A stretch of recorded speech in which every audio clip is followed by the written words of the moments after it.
Comme la plupart des shonen manga, Bleach comporte des persos extrêmement forts, avec des techniques variées et toutes plus cheatées les unes que les autres, mais si on devait définir les 5 personnages les plus puissants, lesquels rentreraient dans la liste? Eh ben on va voir ça tout de suite.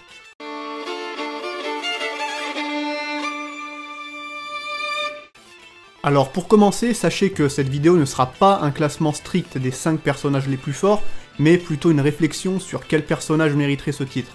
En plus de ça, on va spoiler à fond, donc si vous n'êtes pas à jour avec Bleach, un conseil, allez lire le manga avant de regarder cette vidéo, et si vous voulez soutenir la chaîne et soutenir Bleach par la même occasion, je vous invite à liker la vidéo et à me dire en commentaire quels personnages selon vous sont les plus forts dans la série. Quoi qu'il en soit, pour moi, les 5 personnages les plus évidents ce seraient Iwatch, Ichigo, Ichibei, Aizen et Yamamoto. Tous ces personnages ont démontré un niveau de puissance extraordinaire et indéniable, et sont clairement parmi les plus balèzes. Iwatch, le roi des Quincy, de par son pouvoir, The Almighty, est un être complètement cheaté, qui s'apparente en quelque sorte à un dieu. En plus de pouvoir transmettre et redistribuer des parties de son pouvoir à volonté, il peut prédire et modifier le futur. Autant dire que l'affronter relève de l'impossible, et même s'il est sur le point de mourir, il peut revenir à la vie en modifiant l'avenir. Sans annuler complètement ses pouvoirs grâce à la fameuse flèche d'argent d'Ishida, Ichigo et les autres n'auraient certainement jamais pu le vaincre. Ichigo justement est lui aussi un personnage monstrueusement fort, qui révèle tout son potentiel lorsque Zangetsu est reforgé par Uetsu Nimaya. Sa force réside dans le fait qu'en plus de posséder un Reiatsu exceptionnel, il dispose à la fois des attributs des Shinigami, des Holo et des Quincy, ce qui en fait un être transcendantal et une menace de premier ordre pour Iwatch. Malheureusement, on en sait peu sur le Bankai final d'Ichigo et sur ses capacités. Est-ce qu'il apporte un simple buff physique comme le Bankai classique, ou est-ce qu'il dispose d'autres capacités non révélées? C'est une question que beaucoup de fans se posent, et si vous voulez mon avis, si c'était simplement une amélioration de ses capacités physiques, aussi importante soit-elle, ça ne justifierait pas qu'Iwatch le brise directement, après l'avoir jugé beaucoup trop dangereux. Mais malgré ça, Ichigo reste l'un des personnages les plus puissants, après avoir révélé tout son potentiel. Parlons maintenant un peu d'Aizen, un personnage très apprécié par les fans, et aussi très fort. Étant l'antagoniste principal de Bleach pendant une bonne partie du manga, on a l'occasion de juger de sa puissance à plusieurs reprises. En plus de son Reiatsu phénoménal et d'une intelligence sans limite, il possède Kyoka Suigetsu, un Zanpakuto capable de réaliser l'hypnose totale. Aizen peut faire croire ce qu'il veut à n'importe qui, du moment que la personne a déjà vu au moins une fois la libération de son sabre.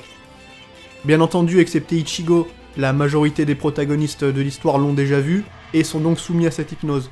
C'est aussi un utilisateur du Kido exceptionnel, et le seul, si je ne m'abuse, qui utilise le Hado numéro 99 au cours de la série.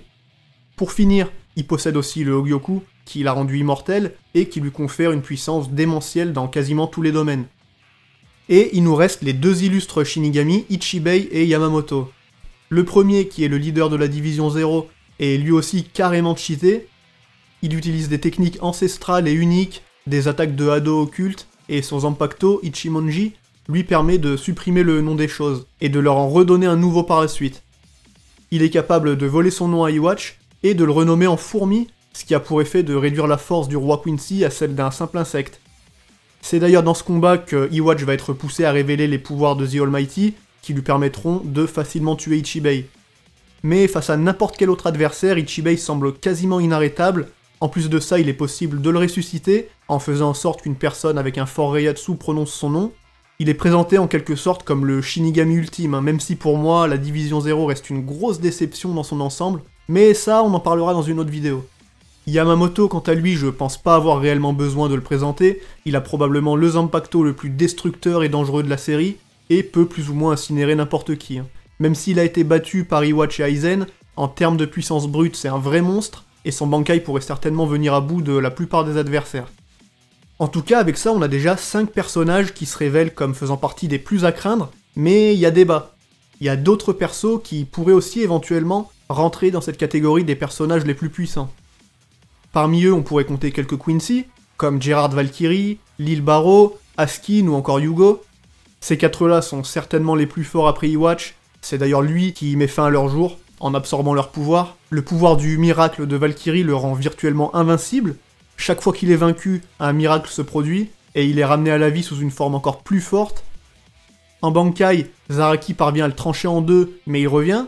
Avec le Daiguren Yorin Maru HV, la forme ultime d'Itsugaya, il réussit à le geler, ensuite il se fait détruire par le Bankai de Byakuya mais il revient encore une fois. S'il n'y avait pas eu Iwatch pour absorber ses pouvoirs, est-ce qu'ils auraient réussi à le battre d'après vous? Ou alors est-ce qu'il aurait ressuscité à l'infini? Ça c'est un truc que j'aimerais bien savoir. Pour l'île Barrow c'est plus ou moins pareil. Il résiste au Bankai de Kyoraku et le massacre, et ne meurt même pas après que ses pouvoirs divins lui soient renvoyés par le Zanpakuto de Nanao. Askin, lui, a un pouvoir très très fourbe. On voit qu'il est capable de mettre Ichigo à terre sans difficulté grâce à celui-ci. Il peut manipuler les doses létales, un pouvoir surprenant. Il peut par exemple faire en sorte de réduire la dose létale de sang dans le corps de son adversaire, qui se retrouvera donc empoisonné par son propre sang. Il peut aussi s'immuniser au Reiatsu adverse après avoir reçu une attaque, et devient donc intouchable. En plus de ça, il peut attaquer à distance, à l'aide de ses Gift Rings, qui détruisent tout ce qui touche, sans aucune forme de procès. Enfin, il a son Gift Ball de luxe, qui va permettre de le piéger, lui et son adversaire, dans un espace rempli de toxines, et dont il est virtuellement impossible de s'échapper. Même après sa mort, cette technique va subsister, et sans l'aide de Grimmjow et Nel, Urahara serait probablement mort dans cet affrontement. Pour ce qui est d'Hyugo, c'est un petit peu plus compliqué, car on le voit pas vraiment combattre au maximum, mais on a l'occasion de voir son Shrift en action face à Ishida. Il détient la lettre B, The Balance, et se trouve être étroitement lié à Iwatch. Son pouvoir lui permet de redistribuer toute la malchance qui s'abattrait sur lui.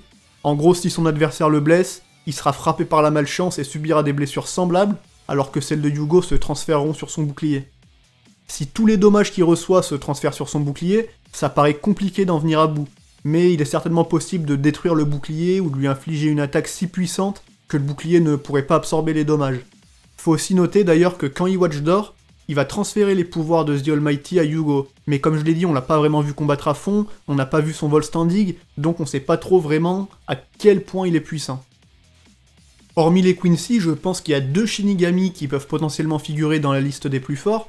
Dans un premier temps, on a Zaraki, qui dispose d'une force brute sans limite, quoique si la limite c'est justement son corps, qui à partir d'un certain point peut plus contenir sa puissance. En plus de ça, il devient incontrôlable, donc au niveau stratégique c'est un petit peu compliqué.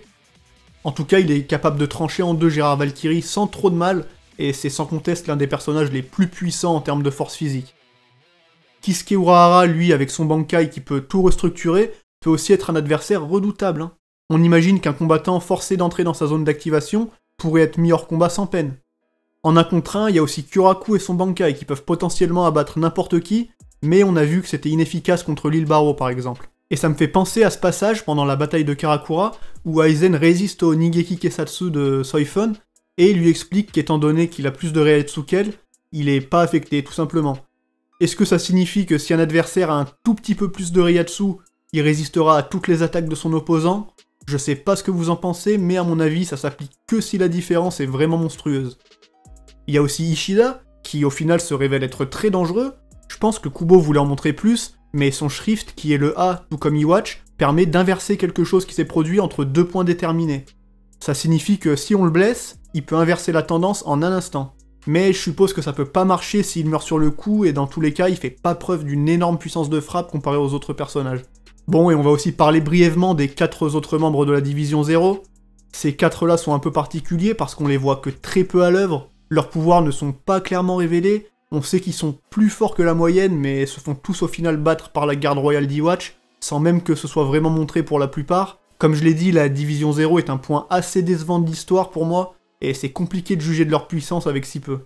Et avec tout ça, je pense qu'on a fait le tour d'une bonne partie des personnages les plus forts de Bleach. Lister les 5 persos les plus puissants, ça a peu d'intérêt, mais débattre de quels persos font partie des plus forts, c'est déjà plus fun, et ça permet de réfléchir sur certains aspects du manga auxquels on n'aurait pas forcément pensé. En tout cas, n'hésitez pas à me donner vos avis en commentaire, à vous abonner et à liker la vidéo si elle vous a plu. M'aider à développer la chaîne, c'est soutenir Bleach, et soutenir Bleach, c'est la preuve que l'intérêt pour la série est toujours présent. En tout cas, c'est tout pour moi aujourd'hui, vive Bleach, et en attendant la suite des vidéos, je vous dis à la prochaine tout simplement.